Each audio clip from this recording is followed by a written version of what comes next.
জীবনের প্রথমবার আমি গরুর ভুঁড়ি পরিষ্কার করলাম। যে জিনিসটা খেতে এত বেশি মজা, তার পেছনে যে কত পরিশ্রম সেটা না দেখলে বুঝতেই পারতাম না। আর আমি মনে হয় প্রথম ঈদের মধ্যে এত তাড়াতাড়ি বট রান্না করে খেলাম। পরিষ্কার করা থেকে শুরু করে কাটা বাছা রান্না করতে করতে আমার 3 দিন লেগে গেল। বট আমার এতটাই পছন্দ যে রান্না করে খেতেই হলো। সাথে আমার চক্করে পড়ে আমার জামাইকেও সেম খেতে হচ্ছে। আসসালামু আলাইকুম, কেমন আছেন সবাই? আশা করি সবাই ভালো আছেন এন্ড আমরাও আলহামদুলিল্লাহ ভালো আছি। তৃষা খুব সুন্দর করে চুন মাখিয়ে রাখছিল যাতে করে এটা খুব তাড়াতাড়ি পরিষ্কার হয়ে যায়, কিন্তু আমার শাশুড়ি মাকে সবসময় দেখতাম গরম পানিতে ভিজিয়ে সুন্দর করে ওইগুলো পরিষ্কার করতো।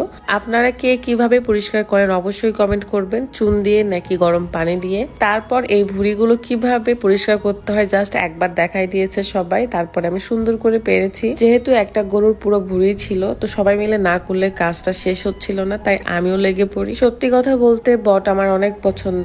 বাই দা ওয়ে, আমরা কিন্তু ভুঁড়িকে বটও বলি। আপনাদের কোন কোন এলাকায় এটার কি নাম এটাও কমেন্ট করবেন। আমি ভাবছিলাম যেটা খেতে এত মজা সেটার পেছনে এত এত পরিশ্রম নিতে হয়, এত বেশি কষ্ট করতে হয় এটার জন্য। শুধু কি পরিষ্কার করার পর সেদ্ধ করে কেটে বেছে আরো কত কাজ থাকে। এখন মনে হচ্ছিল যখন আমরা হোটেলে বট পরোটা খাই তখন একটা ফ্রিজে যেইটুকু বট দেয় ওটার দাম কেন এত বেশি হয়।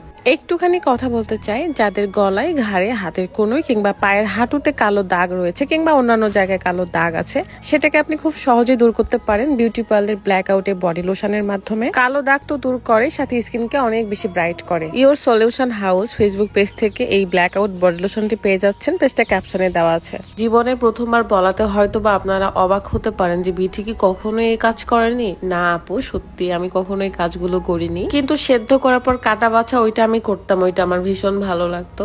এই কাজগুলো মানুষই করে দেয়, তো সবাই মিলে করতেছিল জন্য আমিও হাত লাগাই, কারণ অনেকগুলো ছিল। আর এটা আমার জীবনে প্রথমবার। দেখেন কি সুন্দর করে ভুঁড়িগুলো পরিষ্কার হয়ে যাচ্ছে চুন দেওয়ার কারণে। যদিও যতটুকু থাকবে সেগুলো আমরা গরম পানিতে দেওয়ার পরে সুন্দর করে উঠিয়ে ফেলবো। আমার কাছে ম্যাজিকের মতো লাগতেছিল যে চুন দিয়ে কিভাবে এই পরিষ্কার গুলো হয়। আমি সারা জীবন দেখে এসেছি গরম পানিতে দেওয়ার পর এগুলো সবাই পরিষ্কার করে। তো যাই হোক, সব পরিষ্কার শেষে সেদ্ধ করে এখন কাটা বাছার পালা। বিশ্বাস করেন ঈদের 3টা দিন আমার যে কত কষ্ট গেছে, এত কাজ করতে হয়েছে আমার। শুধু আমি না, আমার সাথে তৃষা ছিল, তৃষাকে আমি ধরে বেঁধে রেখে দিয়েছি আমার সাথে। জাস্ট আমার যেন কষ্ট না হয় এই কারণে সে আমার সাথে ছিল। এটা ছিল ঈদের 2য় দিন রাতের বেলা, মানে সব কাজ শেষ করে আবার এই ভুঁড়ির পিছনে লেগেছি। যাই হোক, মোটামুটি কাজ করা শেষ। এগুলোকে সুন্দর করে প্যাকেট করে করে ফ্রিজে রেখে দিব। আজকে আর ধৈর্য নাই রান্না করার, তাই আমি ভাবছিলাম যে ঈদের 3য় দিন রান্না করব। এই 2টা দিন আমার একবারে জীবনের উপরে উঠে গেছে, এত এত কাজ করেছি। আবার আপনাদের সাথে প্রত্যেকটা ভিডিও শেয়ার করা, মানে বোঝেন যে কতটা পরিশ্রম করতে হয়। ভিডিও দেখে অনেক সহজ মনে হতে পারে, বাট এতটা সহজ না, অনেক অনেক বেশি কঠিন। তাও আবার রেগুলার, এমন তো না যে 7 দিনে 2বার বা 7 দিনে 1বার। এটা আমার রেগুলারের কাজ।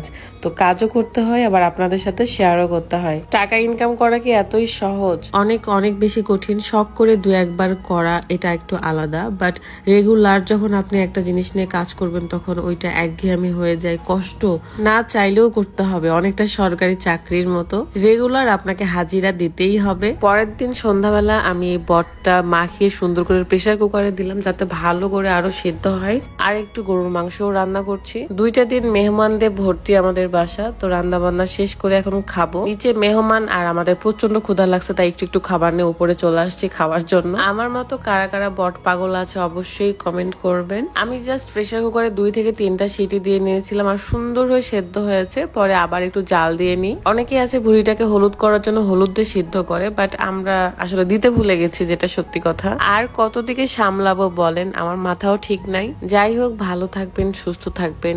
আপনাদের জন্য আমি সবসময় দোয়া করি, ভালোবাসা তো থাকবেই, এন্ড আমার জন্য দোয়া করবেন। আল্লাহ হাফেজ, আসসালামু আলাইকুম।